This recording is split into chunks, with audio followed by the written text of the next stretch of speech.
இல்ல கைஸ், நான் உங்க அனிமே ஸ்டேஷன் தமிழ். இனி நீங்க பார்க்க போறது கிங்டம் அனிமேவோட எபிசோட் 1ஓட பார்ட் 2 தான் இந்த வீடியோல பார்க்க போறோம். ஆல்ரெடி பார்ட் 1 அப்லோட் பண்ணிருக்கேன். பார்க்காதவங்க டிஸ்கிரிப்ஷன்ல லிங்க் இருக்கு, போய் பார்த்துட்டு வாங்க. அப்பதான் உங்களுக்கு இந்த வீடியோ புரிய இன்னுமே ஈஸியா இருக்கும். சரி, ஸ்ட்ரைட்டா வீடியோக்குள்ள போலாம். லாஸ்ட் எபிசோட்ல ஷின் பக்கத்துல அந்த 2 பேர் ராயல் கோல்ட்ல ஒரு ரூமர் வந்ததை பத்தி பேசிட்டு இருந்தாங்கல்ல. அந்த கடைக்காரர் கூட இந்த மாதிரி பல ரூமர் வரும் அப்படின்னு சொன்னாரு. ஷின்னும் அதை நினைச்சு டீப்பா யோசிக்கிறதோட கட் பண்ணிருப்பாங்க. அடுத்த சீன்ல ராயல் கோல்ட்ல காட்டுறாங்க. அங்க ஜி ஷின்னு சொன்னல, அதாவது மினிஸ்டரோட லெஃப்ட், இவர்கிட்ட சோல்ஜர் பேசிட்டு இருக்காரு. அவங்க நல்லா தெரியுமா அப்படின்னு ஜிஷி கேக்குறாரு. அதுக்கு அந்த சோல்ஜர், இந்த ரிப்போர்ட் மேல நீங்க டவுட் போடவே வேணாம் ஜிஷி, வெய் கிங்டம்க்கு அகைன்ஸ்டா லில்பு இருக்க பயணத்தை பத்தி பெருசா எந்த தகவலும் கிடைக்கல அப்படின்னு சொல்றாரு. நம்மளோட பிளான பத்தி தெரிய வந்தா அந்த மோசக்காரன் ரியோஃபியும் நம்ம கிங்கோட பிரதரும் ஒண்ணு சேர்ந்துட்டா என்ன ஆகும்னு யோசிச்சு பாரு. நம்ம ஆட்சி இங்க பிடிக்கும்னு நினைக்கிறோம், பட் அவங்க 2 பேரும் ஒண்ணு சேர்ந்துட்டாங்கன்னா இந்த நாடே 2ஆ உடைஞ்சிரும். இன்னும் சொல்ல போனா நம்மளால இந்த நாட்டை ஆட்சி செய்ய முடியுமானே தெரியல. இனிமேலும் தாமதிக்காம ஏதாவது செஞ்சே நம்ம படைகளை விரைவா செயல்பட்டு அரசரோட அண்ணனை சீக்கிரமா பிடிங்க, இல்லனா அவரும் பக்கத்து நாட்டு கிங்கும் சேர்ந்து ஏதாவது பண்ணிடுவாங்க. உடனே சீக்கிரமா செயல்படுங்க அப்படின்னு ஜிசி சொல்றாரு. அதுக்கு அந்த சோல்ஜரும் புரிஞ்சுது சார், கண்டிப்பா அப்படின்னு சொல்றாரு. ஆக்சுவலா என்ன விஷயம்னா, இப்ப பாத்துட்டு இருக்க இந்த குட்டி இளவரசருக்கு, அதாவது அரசர், அவருக்கு ஒரு அண்ணன் இருக்காரு, அதாவது ஆஃப் பிரதர். ஒரு விதத்துல அண்ணன் முறை. நியாயப்படி பார்த்தா அவரு தான் அரசராகி இருக்கணும். பட் இவங்க தந்திரம் பண்ணி இந்த சின்ன பையனை அரசனாக்கிட்டாங்க. அந்த அண்ணன் அதனால தலைமறைவாயிட்டாரு. பிகாஸ் இவங்க கிட்ட படைபலம் அதிகமா இருக்கு. சப்போஸ் அவர் வெளியே வந்தாருன்னா மேபி இவங்க அவரு கொல்ல கூட வாய்ப்பு இருக்கு. அதனால அவரு மறைமுகமா ஒரு இடத்துல இருக்காரு. இப்ப கதைக்கு வரலாம். ஜிசி கொஞ்சம் பதட்டமா சோல்ஜர் கிட்ட சொன்னதை கேட்ட அந்த குட்டி அரசர், நீ கொஞ்சம் பொறுமையா இரு ஜிசி, என் அண்ணன் எந்த மாதிரி பிளான் போடுவான்னு எனக்கு நல்லா தெரியும். இனிமே அவன் போடுற எந்த பிளானும் வேலை செய்யாது. இனி எல்லாத்தையும் நான் பாத்துறேன் ஜிசி அப்படின்னு அந்த குட்டி அரசர் சொல்றாரு. உடனே ஜிசியும் சோல்ஜரும் ஓகே மேலாம், எங்களுக்கு புரிஞ்சது அப்படின்னு அந்த சின்ன பையனுக்கு முன்னாடி குனிஞ்சு அரசருக்கு செய்ய வேண்டிய மரியாதையை செலுத்துறாங்க. அடுத்து ஜிசி அவரோட சோல்ஜர் கிட்ட நமக்கான நேரம் வந்துருச்சுன்னு எல்லா படைவீரர்கள்ட்டையும் சொல்லுன்னு அந்த சோல்ஜர் கிட்ட சொல்றாரு. அடுத்த சீன்ல ஷின்னதான் காமிக்கிறாங்க. ஷின் அவன் தூங்குற இடத்துல நைட் டைம் ஆகியும் தூங்காம இது வரைக்கும் நடந்ததெல்லாம் யோசிச்சு பார்த்துட்டு இருக்கான். அன்னைக்கு செங்மேன் பியாவை கூட்டிட்டு போறப்போ ராயல் கோர்ட்டோட சில முக்கியமான விஷயங்களை இங்க என்னால சொல்ல முடியாது அப்படின்னு சொல்லியிருப்பாரு. அது என்னன்னு யோசிக்கிறான். அதே மாதிரி காலையில அந்த 2 பேரும் லோயர் கோர்ட்ல உள்ளவங்களோட ராயல் ஃபாலோவர்ஸ கொல்றதா வந்த ரூமரையும் பத்தி யோசிச்சுட்டு இருக்கான். அதை யோசிச்சு பார்த்துட்டு இருக்கனாலே ஷின்னால தூங்க முடியல. ஷின் யோசிக்கிறான், பியாவ் உனக்கு எதுவும் ஆகாதுன்னு நினைக்கிறேன் அப்படின்னு சொல்றான். அப்படியே பெஸ்ட் ஃப்ரெண்டான பியாவ் முதல் முறையா ஷின்னை சந்திச்சத நினைச்சு பாக்குறான். அப்பதான் அந்த ஓனர் முதல் முறையா ஷின்னை பார்த்து, இவன் பேரு பியாவ், உன் கூட தான் தங்க போறான் ஷின், இவனும் உன்ன மாதிரி இவனுக்குன்னு யாருமே இல்ல, உனக்கு தெரிஞ்ச எல்லா விஷயத்தையும் இவனுக்கும் சொல்லி கொடுங்க அப்படின்னு சொல்லிட்டு அந்த ஓனர் அங்க இருந்து போறாரு. அப்போ ஷின், உன் பேரு பியாவ் தானே, உன்னை சந்திச்சதுல ரொம்ப சந்தோஷம் அப்படின்னு சொல்றான். அதுக்கு பியாவ், உன் பேரு ஷின் தானே, நீ என் கூட ஸ்வாட் ஃபைட் மேட்ச்க்கு வரியா அப்படின்னு சொல்றான். அதுக்கு ஷின் சொல்றான், கேட்கவே சூப்பரா இருக்கே, கண்டிப்பா வரேன். அன்னைக்குதான் அவங்க 2 பேரும் முதல் முறையா ஸ்வாட் ஃபைட் ட்ரைனிங் மேட்ச் ஆரம்பிச்சது. இன்னைக்கு வரைக்கும் அது தொடருது. 2 பேரும் வழக்கம் போல ஆனந்தமாவும் ஆர்வத்தோடும் சண்டை போடுறாங்க. அப்பதான் பியாவ் ஷின் கிட்ட சொல்றான், நம்ம இந்த வில்லேஜ்லயே சர்வெண்டா இருக்கோம்னா இப்படியே தான் இருப்போம், நம்ம வளர்ந்ததுக்கு அப்புறமும் இப்படியே தான் இருப்போம், சர்வெண்டை தான் கல்யாணமும் பண்ணுவோம், அண்ட் நம்மளோட குழந்தைகளும் ஷெர்வெண்டா தான் இருக்கிற ஒரு சூழ்நிலை வரும். அதனால கண்டிப்பா தலைமுறையா இருக்க இந்த விஷயத்தை உடைச்சு நம்ம நல்ல நன்மைக்கு வரணும். அதுவும் இந்த ஸ்வாட் ஃபைட்ல மாஸ்டர் ஆகி நிறைய போருக்கு போகணும் அண்ட் நம்ம நாட்டுக்காக ஒர்க் பண்ணுவோம்னு தியாவ் சொல்லியிருப்பான். அதெல்லாம் நினைச்சு பார்த்து ஷின் ரொம்பவே வருத்தப்படுறான். கொஞ்ச நேரம் கழிச்சு ஷின் தூங்க ஆரம்பிக்கிறான். அப்படியே மிட் நைட் தூங்கிட்டு இருக்கப்போ வெளியே சத்தம் கேட்கவும் ஷின் தூக்கத்துல இருந்து எந்திரிக்கிறான். உடனே வெளியே போய் கதவை திறந்து பாக்குறான். பார்த்தா ஷின் கதிர்ச்சி. பார்த்துட்டு இருக்க நமக்கும் அதிர்ச்சி. பியாவ் உடம்புல நிறைய காயத்தோட ஷின் முன்னாடி விழுந்து கிடக்குறான். பியாவ் உடம்புல இருக்க எல்லா இடத்துல இருந்தும் ரத்தமா கொட்டுது. ஷின்க்கு ஒரு மாதிரி தலை சுத்துற மாதிரி ஆகுது. மயக்கத்துல இருந்து பியாவ், நான் வீட்டுக்கு எப்படியோ வந்துட்டேன் ஷின் அப்படின்னு சொல்றான். உடனே ஷின் பியாவ் அப்படின்னு கத்துறான். ஷின் இப்படி பியாவை பாப்போன்னு எதிர்பார்க்கல. அதனால ரொம்பவே வருத்தப்படுறான் அண்ட் அழுகவும் செய்யறான். உடனே ஓடி வந்து பியாவை மடியில தூக்கி வச்சுட்டு, பியாவ் உனக்கு ஒன்னும் ஆகல, கண்ணை முழிச்சு பாரு, நான் இருக்கேன், என் கூட எப்பவே இருப்போம்னு சொன்னீங்க அப்படின்னு சொல்லி அழ ஆரம்பிக்கிறான். ஷின் கத்துனால அந்த வீட்டு ஓனர் அண்ட் அவர் கூட இருந்தவங்க வெளியே வந்து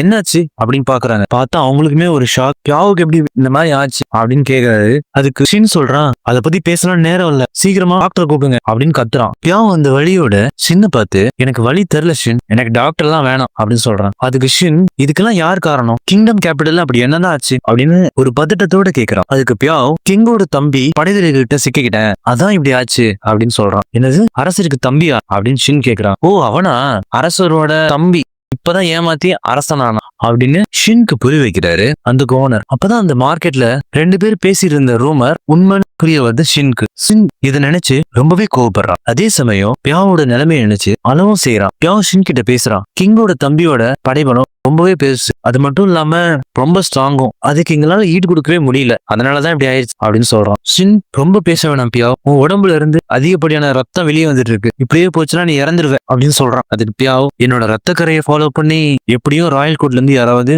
வர வாய்ப்பு இருக்கு அப்படின்னு சொல்றான். அதை கேட்ட ஓனர் ஷாக் ஆகுறாரு. பியாவ் சொல்றான், நீங்க ஒன்னும் வருத்தப்பட வேணாம் ஓனர், அவங்க கிட்ட இந்த பையன் யாருன்னே தெரியல, அத்தோட வந்தான் அதோடய இறந்துட்டான் அப்படின்னு சொல்லுங்க அப்படின்னு சொல்றான். சரின்னு ஓனர் சொல்றப்போ ஷின் கோவப்பட்டு ஆக்ரோஷமா, அவனுங்க யாரையும் உன்னை தொட கூட விட மாட்டேன், அண்ட் அவனுங்க ஒருத்தனை கூட இங்க இருந்து உயிரோட போக விட மாட்டேன் அப்படின்னு சொல்றான். இதை கேட்ட பியாவ் உன்னோட தைரியத்தை நினைச்சு சந்தோஷமா இருக்கு ஷின், நான் உன்கிட்ட ஒரு விஷயம் கேட்கணும் ஷின் அப்படின்னு பியாவ் சொல்றான். பியாவ் ரொம்ப மெதுவா கை அசைச்சு அவன் ட்ரெஸ்ல இருந்து ஒரு துண்டு பேப்பர் மாதிரி எடுக்கிறான். ஷின் அதை கையில வாங்கிட்டு, என்ன இது மேப்பா அப்படின்னு கேக்குறான். அதுக்கு பியாவ், ஆமா இது இங்க இருந்து வெஸ்டா இருக்க கோஹிமுரா வில்லேஜ் போகிறதுக்கான மேப். ஓனர் இதை கேட்ட உடனே, இந்த கோஹிமுரா வில்லேஜ் ரொம்பவே ஆபத்தானதாச்சு, திருடர்களும் கொலைகாரர்களும் அதிகமா இருப்பாங்களே, அந்த வில்லேஜ் முழுக்க அங்க போனவங்க யாரும் அவ்வளவு சீக்கிரம் திரும்பி வந்தது இல்லையே அப்படின்னு ஓனர் சொல்றாரு. பியாவ் சொல்றான், ஷின் இது உன்னை அங்க கூட்டிட்டு போகும், உன்னை கடைசியா ஒரு முறை பாக்குறதுக்காகவும் இந்த விஷயத்த உன்கிட்ட சொல்றதுக்காகவும் தான் ராயல் கோட்ல இருந்து தப்பிச்சு இங்க வந்தேன்னு சொல்றான். அங்க நீ சீக்கிரமா போ, இங்க என்ன நடக்குதுன்னு உனக்கு தானாவே புரிய ஆரம்பிக்கும், அண்ட் அங்க உனக்கு ஒரு முக்கியமான வேலை இருக்கு, என்னால முடிக்க முடியாத ஒரு கடமையை நான் உன்கிட்ட கொடுத்துட்டு போறேன் ஷின் அப்படின்னு பியாவ் சொல்றாரு. அண்ட் என்னோட கடைசி ஆசையும் இதுதான், எனக்காக இதை பண்ணு ஷின், நீ சீக்கிரமாவே கோஹிமுரா வில்லேஜுக்கு போ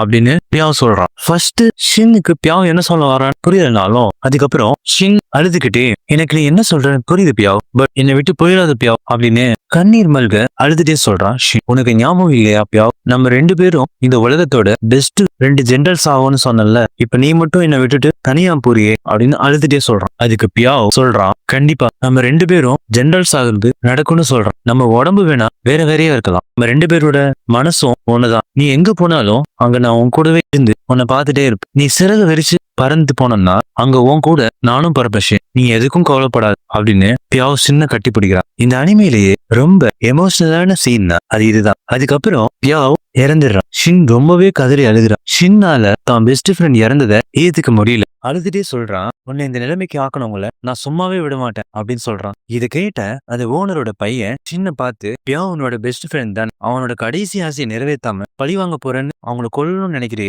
பியாவோட கடைசி ஆசைய நிறைவேற்றுன்னு அந்த ஓனரோட பையன் சொல்றான். அப்பதான் ஷின்க்கும் பியாவ் சொன்னதை நினைச்சு பார்த்துட்டு புரியவும் ஆரம்பிக்குது. அந்த வில்லேஜ் நோக்கி ஓடுறான். இன்னொரு பக்கம் ராயல் கோட்ல அந்த குட்டி அரசரும் ஜீஷும் பேசிட்டு இருக்காங்க. அப்போ ஒரு அரக்கனை காமிக்கிறாங்க. இவனை எதுக்காகவே வளர்த்துட்டு வர்றாங்க, அவன் பயங்கரமா இருக்கான். சப்போஸ் திடீர்னு வேற ஏதாவது ஒரு கண்ட்ரி தாக்குனா இவன் ஒருத்தனே போதும், அவ்வளவு பயங்கரமா இருக்காங்க. சோ அவனுக்காக ட்ரைனிங் கொடுக்கறதுக்காக தன்னோட சொந்த சோல்ஜர்ஸையே அந்த அரக்கன் கிட்ட அனுப்புறான். அந்த அரக்கனும் கொஞ்சம் கூட கருணை இல்லாம கொள்றான். அடுத்த சீன்ல பியாவ் அந்த ரோயல் கோட்ல இருந்து தப்பிச்சு வந்த விஷயம் அங்க இருக்கவங்களுக்கு தெரியவும் அவங்க ஒரு அசாசின் அனுப்பி வச்சிருக்காங்க. அவனும் வர்றான். அந்த ஓனர் என்ன சொல்றாருன்னா, இந்த மாதிரி ஒரு பையன் ரத்தத்தோட வந்தான், அதோட இறந்துட்டான் அப்படின்னு சொல்றாரு. அந்த அசாசின் பியாவோட உடம்ப தூக்கி அவனோட கழுத்தை வெட்டலான்னு போறப்போ அந்த ஓனரோட பையன், உனக்கு இறக்கமே இல்லையா அப்படின்னு சொல்லிட்டு அந்த அசாசினை திட்டவும் ஆரம்பிக்கிறான். இதை கேட்டு காண்டான அந்த அசாசின், என்னையே எதிர்க்கிறியா அப்படின்னு அந்த சின்ன பையன் கூட பார்க்காம அவனை கொல்லலான்னு போறான். அப்பதான் சின்னோட கவனிக்கிறான், ஏதோ ஒண்ணு மிஸ் ஆகுது அப்படின்னு யோசிக்க ஆரம்பிக்கிறான். அப்பதான் பியாவோட ஸ்வாட் மிஸ் ஆகுது அப்படின்னு அவனுக்கு புரிய வருது. பிகாஸ் கொஞ்ச நேரத்துக்கு முன்னாடிதான் ஷின் கோஹிமுரா வில்லேஜுக்கு போறப்போ பியாவோட அந்த ஒரிஜினல் ஸ்வாட் எடுத்துட்டு போயிருப்பான். ஏன்னு பாத்தீங்கன்னா இவங்க ரெண்டு பேருமே இந்த அனிமையோட ஆரம்பத்துல இருந்து எங்கேயுமே ஒரிஜினல் ஸ்வாட்ல ஃபைட் பண்ணிருக்க மாட்டாங்க. எல்லா இடத்துலயுமே முக்காவாசி அவங்க குச்சி வச்சுதான் ஃபைட் பண்ணிருப்பாங்க. பட் பியாவ் தான் அரசர் கீழே வேலை செய்யும், அரசரே அவர் கொடுத்த ஒரு ஸ்வாட் தான் இது. சோ அவன் போற கோஹிமுராங்கிற வில்லேஜ் ரொம்பவே ஆபத்தானது. அங்க இருக்கவனுங்க எல்லாம் முரடனா இருப்பாங்க, அவனுக்கு எதிர்த்து சண்டை போடணும்னா குச்சியை வச்சு வேலைக்கு ஆகாது. அப்படிங்கறனால பியாவோட ஸ்வாட் எடுத்துட்டு ஷின் போயிருப்பான். ஓ, இங்க இருந்து ஒருத்தன் அந்த ஸ்வாட் எடுத்துட்டு மிஸ் ஆகிட்டானா அப்படின்னு சொல்லிட்டு அசாசினுக்கு தான் யாரோட ஃபுட் பிரிண்ட்ஸ்னு தெரியும்ல, அதனால ஷின்னோட ஃபுட் பிரிண்ட்ஸ் ஃபாலோ பண்ணி அசாசினும் போறான். இன்னொரு பக்கம் பாத்தீங்கன்னா நம்ம ஷின்னை காமிக்கிறாங்க. ஷின் அந்த கோஹிமுரா வில்லேஜோட என்ட்ரன்ஸ்க்கு வந்துடுறான். பார்த்தா அங்க மலமாடு மாதிரி நிறைய பேர் இருக்காங்க. அவனுங்க ஷின்னை பார்த்து, நீ இந்த பக்கம் வந்தனா அவனை கொன்றுவோம் அப்படின்னு சொல்றாங்க. ஷின்னுக்கு ஒரு விதத்துல பதட்டமா இருந்தாலும் பியாவ் சொன்ன கடைசி ஆசைய நம்ம நிறைவேற்றணுமே அப்படின்னு சொல்லிட்டு வேக வேகமா ஓடி வர்றான். நமக்கு தான் தெரியுமே இவங்க எல்லாம் தான் ஸ்ட்ராங்கா இருந்தாலும் ஷின்னும் பியாவும் கிட்டத்தட்ட 1500 முறை ஸ்வாட் ஃபைட் பண்ணிருக்காங்க. அப்புறம் என்ன, அங்க இருக்க எல்லாரையும் ஷின் பந்தாடுறான். இது எல்லாத்தையும் அந்த மாதிரி இருக்க ஒரு ஜந்து பாத்துட்டு இருக்குங்க. அவனுங்க எல்லாரையும் அடிச்சு போட்டு அவங்க எல்லாருமே மயக்கவே செய்யறாங்க. அதுக்கப்புறம் ஒரு வழியா பியாவ் சொன்ன அந்த சீட்ல இருந்த இடத்த நோக்கி வர்றான். பார்த்தா ஒரு குடிசை மாதிரி இருக்கு. ஷின்னும் அந்த குடிசையை திறந்து உள்ள போறான். பார்த்தா ரொம்பவே வெளிச்சமா இருக்கு. உள்ள போன ஷின்னுக்கு ஒரு ஷாக். ஏன்னா அச்சசல் பியாவ் மாதிரியே ஒரு பையன் உள்ள உட்கார்ந்து இருக்கான். இதை பார்த்தா ஷின்னுக்கு ஒரு விதத்துல ஷாக்கா இருக்கு. பியாவ், இது நீதானா? நான் இறந்துட்டேன்னு நினைச்சேனே அப்படின்னு ஷின் சொல்றான். இந்த இடத்துல எபிசோட் 1 பார்ட் 2 வீடியோ முடியுதுங்க. இனி நம்ம பார்த்த இந்த எபிசோட் உங்களுக்கு பிடிச்சிருக்கும்னு நினைக்கிறேன். உங்களுக்கு பிடிச்சிருந்தா உங்களுக்கு முடிஞ்ச சப்போர்ட் கொடுங்க. இந்த முதல் எபிசோட்ல பார்ட் 1 பார்ட் 2 2 வீடியோ போட்டிருந்தால, இதுல ஏதாச்சும் உங்களுக்கு டவுட்ஸ் இருந்துச்சுன்னா கமெண்ட்ல சொல்லுங்க. அதை நான் உங்களுக்கு கிளாரிஃபை பண்ண ஒரு தனி வீடியோவே போடுறேன். சோ அவ்வளவுதான் ஃப்ரெண்ட்ஸ். அடுத்த அனிமே எக்ஸ்பிளனேஷன் வீடியோல சந்திக்கிறேன். அதுவரை உங்களிடமிருந்து விடுகிறது உங்களில் நான்.